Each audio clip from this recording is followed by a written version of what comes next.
नमस्कार मित्रांनो, स्वागत तुमचे नवीन एका व्हिडिओमध्ये आपले ऑनलाईन सेंटर यूट्यूब चॅनलवर. मित्रांनो, आजच्या व्हिडिओमध्ये आपण प्रधानमंत्री फसल विमा योजना 2025 चा रब्बीचा विमा भरणे सुरू झालेले असून आजच्या व्हिडिओमध्ये आपण ऑनलाईन फॉर्म कसे भरावे त्याची माहिती या व्हिडिओमध्ये पाहूया.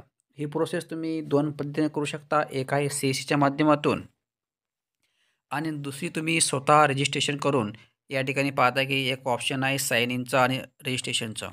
अशा दोन पद्धती या ठिकाणी ऑनलाईन फॉर्म भरायचे आहेत. आजच्या व्हिडिओमध्ये आपण CSCच्या माध्यमातून ऑनलाईन फॉर्म कसे भरावे हे पाहणार असून तुम्हाला सर्वप्रथम या साईडवर यायचं आहे प्रधानमंत्री फसल विमा योजना .gov.in.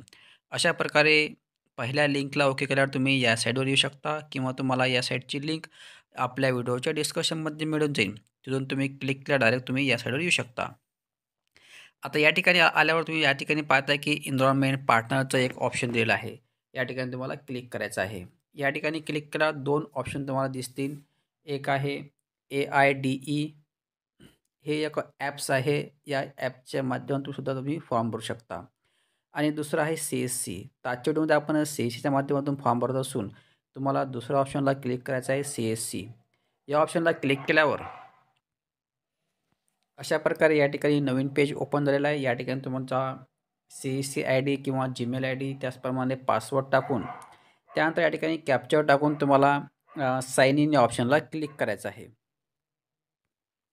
मित्रांनो, या ठिकाणी CSC ID आणि पासवर्ड टाकून कॅप्चर टाकून साइन इन केल्यावर अशा प्रकारे आता आपण या ठिकाणी आपल्या CSCच्या पोर्टलमध्ये प्रधानमंत्री फसल विमाच्या पोर्टलमध्ये या ठिकाणी लॉग इन झालेलं आहे. या ठिकाणी सोबत तुम्हाला आपले स्टेट निवडायचे आहे. या ठिकाणी क्लिक करायचं आहे. त्यानंतर जे आपलं स्टेट असेल या ठिकाणी तुम्हाला महाराष्ट्र चूज करायचं आहे. महाराष्ट्र चूज केल्यावर आता या ठिकाणी तुम्हाला बरेच ऑप्शन दिसतील. तर या ठिकाणी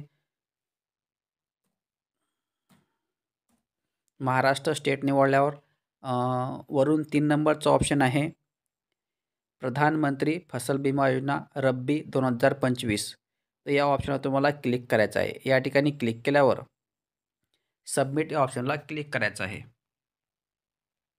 अशा प्रकारे या ठिकाणी 3 नंबरच्या ऑप्शनला क्लिक करून रब्बीच्या या ठिकाणी बरोबर ध्यानात ठेवायचं आहे की तुम्ही कुठल्या ऑप्शनला क्लिक करत आहे, कारण की मग दुसऱ्या स्कीममध्ये तुमचा अप्लाय होणार आहे.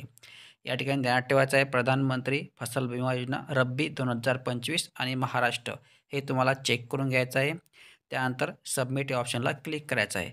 सबमिट ऑप्शनला क्लिक केल्यावर अशा प्रकारे आपल्यासमोर डॅशबोर्ड ओपन झालेला आहे. त्यानंतर तुम्ही पाहता की या ठिकाणी एक होम पेज आहे, दुसरं आहे ॲप्लिकेशनचं. या ठिकाणी ॲप्लिकेशनच्या पेजला ओके करायचं आहे. ॲप्लिकेशनच्या पेजला ओके केल्यावर या ठिकाणी बरेच ऑप्शन तयार झालेले आहेत. फॉर एक्झाम्पल ॲप्लिकेशन फ्रॉम, दुसरा आहे पेड ॲप्लिकेशन, त्यानंतर अनपेड ॲप्लिकेशन, रिव्हर्ट ॲप्लिकेशन, ॲप्रोल आणि रिजेक्टेड.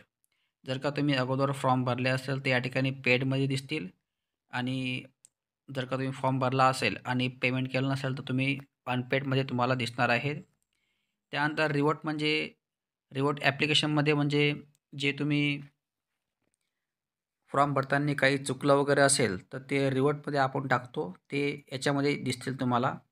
आणि जे फॉर्म आपण भरलेले ॲप्रूव्हल झाले असेल तर ते ॲप्रूव्हल या ॲप्लिकेशनमध्ये दिसतील आणि जे आपण फॉर्म भरलेले रिजेक्ट झाले असेल ते रिजेक्ट ॲप्लिकेशन फॉर्ममध्ये दिसतील. अशा प्रकारे हे 6 स्टेपचा अर्थ आहे. तर फॉर्म भरण्यासाठी तुम्हाला सर्वप्रथम ॲप्लिकेशन फॉर्म या पहिल्या ऑप्शनला क्लिक करायचं आहे. या ठिकाणी क्लिक केल्यावर अशा प्रकारे नवीन पेज या ठिकाणी ओपन होते. या ठिकाणी तुम्हाला सर्वप्रथम बँक डिटेल भरायची असते. बँक डिटेल भरण्यासाठी जर तुमच्याकडे IFSC कोड असेल तर या ठिकाणी तुम्हाला येस या ऑप्शनला क्लिक करायचं आहे. त्यानंतर या ठिकाणी IFSC कोड टाकून व्हेरीफाय ऑप्शन या ऑप्शनला क्लिक करायचं आहे. आणि जर का तुमच्याकडे IFSC कोड वगैरे माहीत नसेल तुम्ही या ठिकाणी नो या ऑप्शनला क्लिक करायचं आहे. त्यानंतर तुम्हाला हे सर्व डिटेल भरायचे आहे बँकेसंबंधी. तर माझ्या केसमध्ये IFSC कोड असेलच तुमच्याकडे, no problem at all.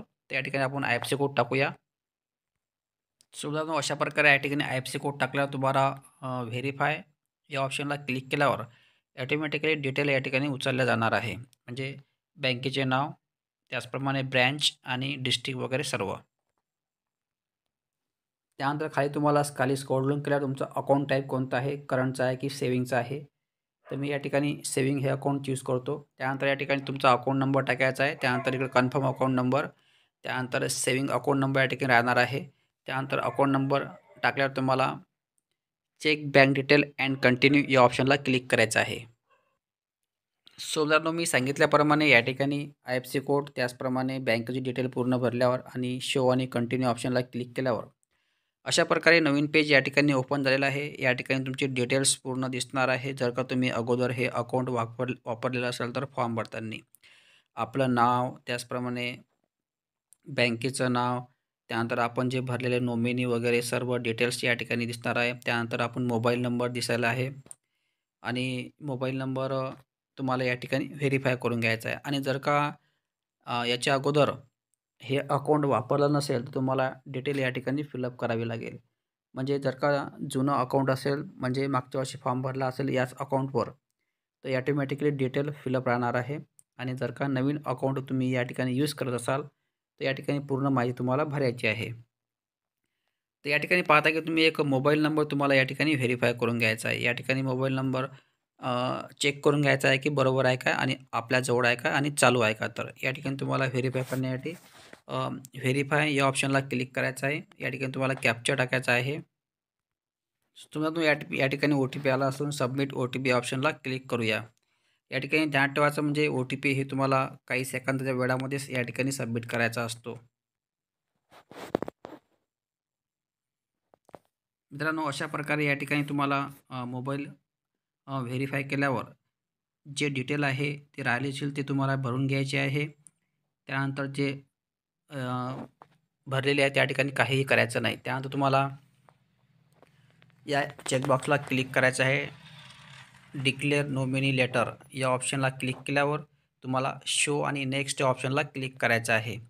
Show आणि नेक्स्ट ऑप्शनला क्लिक केल्यावर अशा प्रकारे या ठिकाणी दुसरं पेज तुमच्यासमोर ओपन होणार आहे.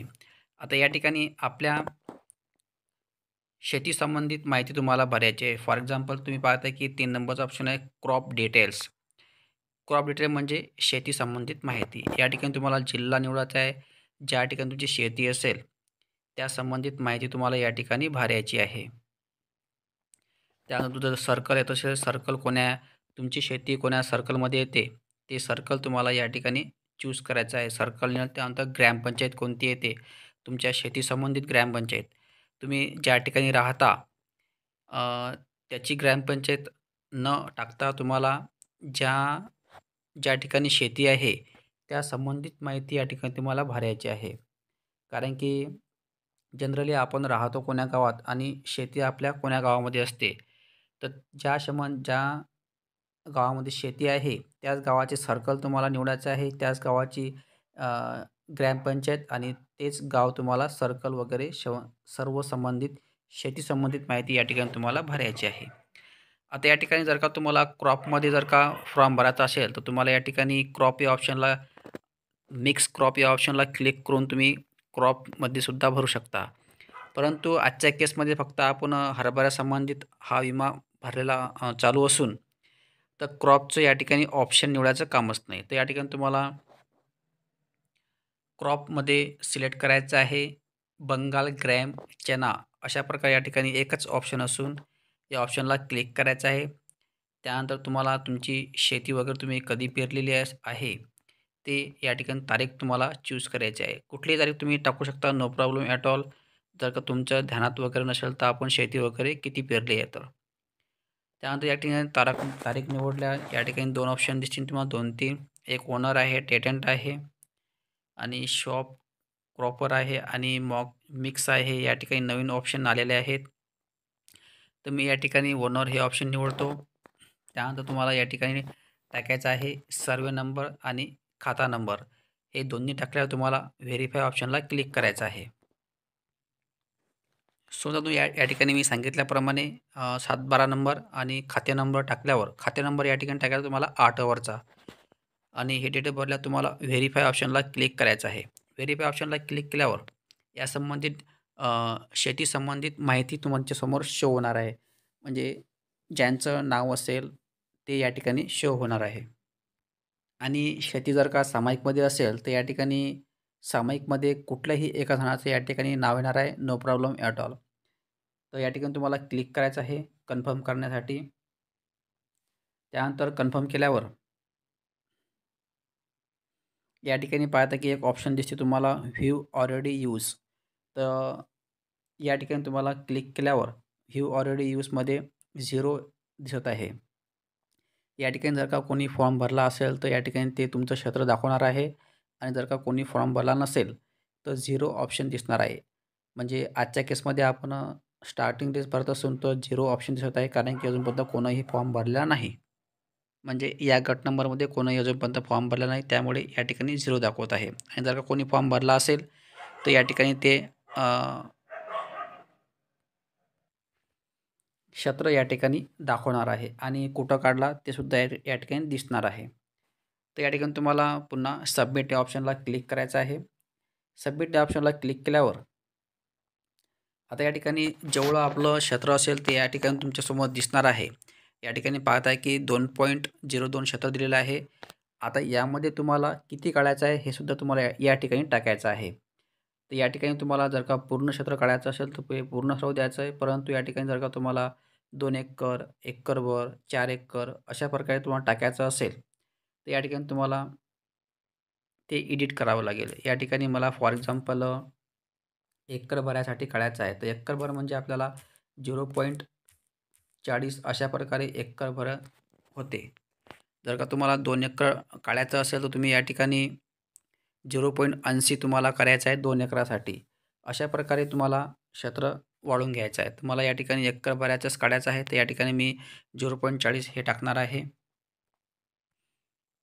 त्यानंतर क्षेत्र टाकल्यावर तुम्हाला ॲड क्रॉप किंवा सर्वे नंबर फॉर इन्फॉर्म या ऑप्शनला क्लिक करायचं आहे. या ठिकाणी क्लिक केल्यावर या ठिकाणी खाली ऑटोमॅटिकली जेवढं आपण क्षेत्र भरलेलं आहे ते या ठिकाणी ॲड होणार आहे. अशा प्रकारे ते या ठिकाणी ॲड होणार आहे आणि या ठिकाणी जे रक्कम वगैरे किती आहे ते दिसणार आहे. म्हणजे या ठिकाणी पाहता की मी या ठिकाणी एकरभर क्षेत्र निवडलेलं असून एकरभरासाठी तुम्हाला या ठिकाणी ₹139.19 या ठिकाणी तुम्हाला मोजावे लागतील एकरभरासाठी. मागच्या वर्षी ₹1 होता. यावर्षी तुम्हाला पैशाने विमा भरायचा आहे. अशा प्रकारे तुम्हाला या ठिकाणी लँड म्हणजे क्रॉप ॲड केल्यावर या ठिकाणी तुम्हाला 3 डॉक्युमेंट्स मॅन्डेटरी आहेत.